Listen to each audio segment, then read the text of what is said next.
ప్రేమకు కులాలు, మతాలు, ప్రాంతాలు అనేవి ఏదీ అడ్డురాదని మరోసారి నిరూపితమైంది. ఈ ఇద్దరిది ఒక ప్రాంతం కాదు, ఒక రాష్ట్రం కాదు, ఒక దేశం కూడా కాదు. కానీ ఆ ఇద్దరి మనసులు కలిశాయి. అలా అని ఎక్కడో ఒక చోట పెళ్లి చేసుకొని ఉండిపోలేదు.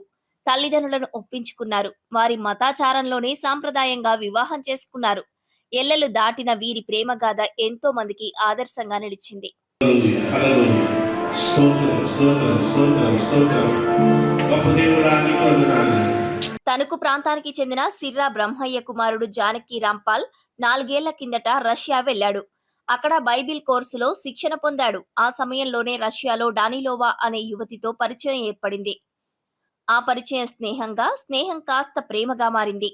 దాంతో వారిద్దరూ వివాహం చేసుకోవాలని నిర్ణయించుకున్నారు.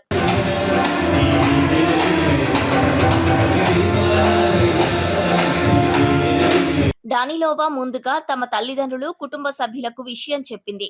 తాను భారతదేశానికి చెందిన వ్యక్తిని ప్రేమించానని, వివాహం చేసుకుంటానని చెప్పింది.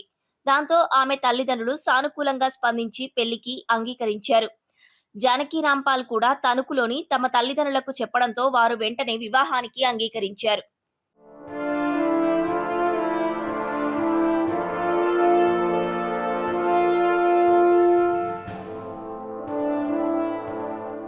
అయితే వివాహం భారతదేశంలో జరుగుతుండటంతో అమ్మాయి తల్లిదండ్రులు కూడా దీనికి అంగీకరించారు. రష్యా దేశం నుంచి డానిలోవా తల్లిదండ్రులు, కుటుంబ సభ్యులు తణుకుకు వచ్చారు. తణుకులోని స్థానిక వీకే ఫంక్షన్ హాల్లో వీరి వివాహం జరిగింది. క్రైస్తవ సాంప్రదాయ పద్ధతిలో వివాహం జరిగింది. ఈ వివాహం అందర్నీ ఆకట్టుకుంది. రష్యా అమ్మాయిని పెళ్లి చేసుకుంటున్నాడు అని తెలియడంతో ఈ వివాహం చూసేందుకు చాలా మంది తరలిచ్చారు.